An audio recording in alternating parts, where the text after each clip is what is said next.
Hello friends, સ્વાગત છે તમારું મારા કિચનમાં। તો આજે હું અહીંયા ટેસ્ટી એવું લીલા ચણાનું શાક બનાવીશ, જેને આપણે જીંજરાનું શાક પણ કહી શકીએ। તો શિયાળામાં આ રીતે લીલા ચણા ખૂબ જ પ્રમાણમાં મળતા હોય છે અને એકદમ સસ્તા મળતા હોય છે। તો કઠોળ ચણાનું શાક તો આપણે રેગ્યુલર ખાતા જ હોઈએ છીએ, પરંતુ શિયાળામાં મળતા આ લીલા ચણાનું શાક બનાવીને ચોક્કસથી ખાવું જોઈએ। ખૂબ જ એવું ટેસ્ટી બને છે। જો તમને મારો વિડીયો પસંદ આવે તો સ્કીપ કર્યા વગર એન્ડ સુધી જોતા રહેજો। તો આ રીતે હું માર્કેટમાં ગઈ હતી તો ચણા જોયા, તો હું અહીંયા 500 ગ્રામ ચણા લઈ આવી છું। તો માર્કેટમાં આ રીતેના ચણા મળતા હોય છે, જેને આપણે જીંજરા પણ કહી શકીએ। તો આ રીતે હું બધા જ ચણા ફોલી અને આ રીતે બધા જ ચણા હું નીકાળી દઈશ। જેમ વટાણા અને તુવેર આપણે ફોલીએ છીએ એ રીતે ચણાને પણ ફોલી અને બધા જ ચણા આપણે નીકાળી અને રેડી કરી દઈશું। તો તમે જોઈ શકો છો કે મેં બધા જ ચણા ફોલી દીધા છે અને 500 ગ્રામ ચણા હું લાવી હતી, તો એમાંથી 250 થી 300 ગ્રામ આપણા ચણા નીકળ્યા છે।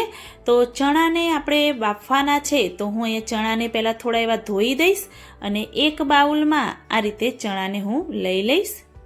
તો ચણા ડૂબે એનાથી થોડું વધારે આપણે પાણી એડ કરી દેવાનું, ટેસ્ટ અનુસાર મીઠું એડ કરીશું। 1 ટેબલસ્પૂન હું અહીંયા ખાંડ એડ કરી દઈશ। ખાંડ એટલા માટે એડ કરી છે કે જે ચણાનો કલર લીલો છે એવો ને એવો લીલો રહેશે।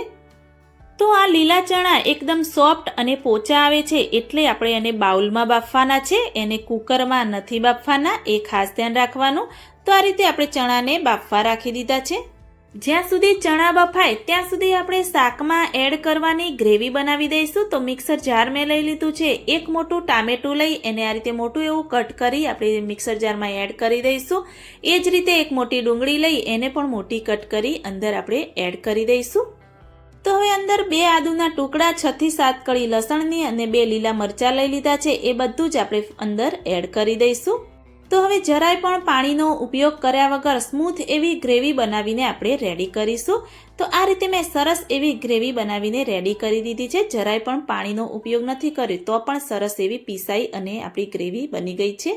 તો ચણાને બફાતા 10 મિનિટ જેવું લાગ્યું છે, તો ચણા આપણે ચેક કરી લઈશું। તો આ રીતે ચેક કરશો એટલે સરસ એવા ચણા આપણા બફાઈ ગયા છે અને તમે જોઈ શકો છો કે ચણાનો કલર એકદમ લીલો જ રહ્યો છે।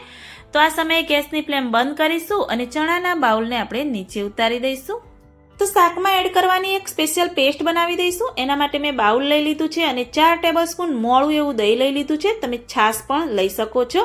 તો હું અહીંયા અંદર 1/2 ટેબલસ્પૂન રેગ્યુલર તીખું મરચું અને 1 ટેબલસ્પૂન કાશ્મીરી લાલ મરચું, 1/2 ટેબલસ્પૂન હળદર પાવડર, 1 ટેબલસ્પૂન ધાણાજીરું પાવડર બધું જ એડ કરી અને આ રીતે ચમચીની મદદથી આપણે બધું જ મિક્સ કરી દઈશું। તો આ રીતે તમે દહીં ન હોય તો થોડી એવી જાડી છાશ હોય તો છાશનો પણ ઉપયોગ કરી શકો છો।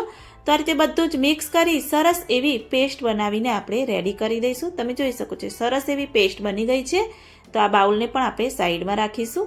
તો હવે આપણે ફાઇનલી શાકનો વઘાર કરીશું। તો મેં પેન રાખી દીધું છે અને એમાં તેલ પણ 4 ટેબલસ્પૂન રાખ્યું છે। આ શાકમાં તેલનું પ્રમાણ વધારે હોય છે। તો આ રીતે તેલ થોડું ગરમ થાય એટલે આપણે જીરાનો વઘાર કરી, ચપટી જેવું હિંગ એડ કરી અને 2 સૂકા મરચાં, 2 તજના ટુકડા અને 2 લવિંગ એડ કરી અને એને પણ આપણે થોડું એવું સાંતળી દઈશું। તો બધું સાંતળતી વખતે ગેસની ફ્લેમ આપણે મીડિયમ રાખવાની, તો સરસ એવું સંતળી જાય એટલે મેં અહીંયા 1 ટેબલસ્પૂન ચણાનો લોટ લઈ લીધો છે, અંદર એડ કરી એને પણ આપણે થોડું એવું શેકી દઈશું। ચણાના લોટનો મેં એટલા માટે ઉપયોગ કર્યો છે કે જે શાકનો રસો છે એકદમ સરસ એવો જાડો અને થીક બને છે અને ટેસ્ટ પણ સરસ એવો આવે છે। તો ચણાના લોટને પણ આપણે અડધી મિનિટ જેવું શેકી દઈએ, પછી એમાં જે પેસ્ટ બનાવી હતી દહીંની, એ દહીંની પેસ્ટ આપણે અંદર એડ કરી દઈશું। તો મેં કહ્યું કે આપણે ગેસની ફ્લેમ એકદમ મીડિયમ રાખી અને આ બધું જ સાંતળવાનું છે। તો આ રીતે પેસ્ટ બનાવીને અંદર સાંતળવાથી શાકનો ટેસ્ટ એકદમ સુપર ટેસ્ટી બને છે। તો આ રીતે પેસ્ટને આપણે સતત એવું હલાવતા રહેવાનું, જેમ કે આપણે ચણાના લોટનો ઉપયોગ કર્યો છે એટલે નીચે ચોંટે નહીં, એના માટે આપણે હલાવતા રહીશું। તો આ રીતે તમે જોઈ શકો છો કે ગ્રેવીનો કલર પણ સરસ એવો ચેન્જ થઈ ગયો છે અને તેલ પણ આજુબાજુ છૂટું પડી ગયું છે। તો હવે આપણે જે ગ્રેવી બનાવી હતી ટામેટા ડુંગળીની એ પણ અંદર એડ કરી દઈશું। તો ટામેટા ડુંગળીની ગ્રેવી જલ્દી એવી કૂક થઈ જાય એના માટે મેં અહીંયા 1/2 ટેબલસ્પૂન મીઠું એડ કરી દીધું છે અને આ રીતે આપણે એને મિક્સ કરી દઈશું। ગ્રેવીને મિક્સ કરી અને 3 થી 4 મિનિટ માટે એને પણ આપણે કૂક થવા દઈશું. જ્યાં સુધી તેલ છૂટું ન પડે ત્યાં સુધી આપણે ગ્રેવીને કૂક થવા દેવાની છે. તો ઢાંકી અને 4 થી 5 મિનિટ માટે એને આપણે થવા દેવાની. જ્યાં સુધી ગ્રેવી કૂક થાય ત્યાં સુધી મેં અહીંયા જે બાફેલા ચણા હતા એ લઈ લીધા છે. તો એને હું અહીંયા હાથ વડે મેશ કરી દઈશ. થોડા એવા મોટા મોટા મેશ કરી દેવાના. તમે મેસરની મદદથી પણ મોટા મોટા મેશ કરવા માંગતા હોય તો પણ ચાલે. આ રીતેની પ્રોસેસ કરવાથી જે ચણા છે એકદમ રસામાં સરસ એવા મિક્સ થઈ જાય છે અને ટેસ્ટ પણ સરસ એવો આવે છે. તો હવે ગ્રેવી ચેક કરી લઈશું. તો તમે જોઈ શકો છો કે સરસ એવું તેલ પણ છૂટું પડી ગયું છે અને ગ્રેવી પણ આપણી સરસ એવી સંતરાઈ ગઈ છે. તો થોડું એવું ગ્રેવીને ઢીલી કે રસાદાર બનાવવા માટે હું અહીંયા મિક્સર જારમાં થોડું એવું ગરમ પાણી લઈ અંદર એડ કરી દઈશ. ગરમ પાણી એડ કરવાથી શાકનો ટેસ્ટ એવો ને એવો રહે છે.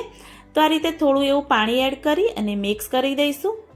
પાણી એડ કર્યા પછી ગ્રેવીમાં પાણી બધું સરસ એવું મિક્સ થઈ જાય એટલે એને 2 મિનિટ માટે ફરીથી એને આ રીતે ઉકળવા દેવાનું. તો સરસ એવી ગ્રેવી જાડી થઈ ગઈ છે. તો આપણે જે ચણા મેશ કરેલા હતા એ આ રીતે મેં બધા જ મેશ કરી દીધા હતા. તમે થોડા ઘણા આખા રાખવા માંગતા હોય તો પણ ચાલે, પરંતુ માનવમાહીને દાણાવાળું શાક ભાવતું નથી એટલે મેં આ રીતે થોડા એવા ચણા મેશ કરી દીધા છે એટલે એમને ખ્યાલ પણ ના આવે. તો આ રીતે જો તમને દાણાવાળું શાક ન ભાવતું હોય ને આ રીતે બનાવશો તો પણ સરસ એવું ટેસ્ટી લાગશે. તો મારા માનવમાહીને તો દાણાવાળું શાક એક પણ ભાવતું નથી, પરંતુ હું આ રીતે બનાવીને આપું છું તો એમને ખૂબ જ એવું ટેસ્ટી લાગે છે. ઢાંકીને આપણે ફરીથી એને 5 મિનિટ માટે થવા દઈશું. તો 5 મિનિટ થઈ ગઈ છે. તો આપણે ચેક કરીશું. તો તમે જોઈ શકો છો કે સરસ એવું તેલ ઉપર છૂટું પડી ગયું છે અને ચણા બધા જ ગ્રેવીમાં સરસ એવા મિક્સ થઈ ગયા છે. જો તમારે ચણાને મેશ ન કરવા હોય અને આખાને આખા રાખવા હોય તો પણ સરસ એવું ટેસ્ટી બને છે. તો આ રીતે 1 ટેબલસ્પૂન આપણે ગરમ મસાલો એડ કરી અને મસાલાને પણ સરસ એવું મિક્સ કરી દઈશું. અત્યારે શિયાળામાં મળતા ચણા લાવી તમે પણ મારી રેસીપીથી એકવાર ચોક્કસથી ટ્રાય કરજો. તો હવે ગેસની ફ્લેમ બંધ કરી દઈશું. કોથમીર આપણે થોડી એડ કરી નીચે ઉતારી સર્વિંગ ડીશમાં લઈ લઈશું. જો તમે આ રીતે ચણાનું શાક બનાવી તમારા ઘરના સભ્યોને આપશો તો તમારા વખાણ કરતાં પણ નહીં થાકે. તો તમે પણ મારી આ રેસીપીથી એકવાર ચણા માર્કેટમાંથી લાવી અને ચોક્કસથી ટ્રાય કરજો. ખૂબ જ એવું ટેસ્ટી લાગે છે. જો તમને મારી રેસીપી સારી લાગી હોય તો મારી ચેનલને લાઈક, શેર, કમેન્ટ કરજો. મળીએ કોઈ એક નવા વિડીયો સાથે, નવી માહિતી સાથે. ત્યાં સુધી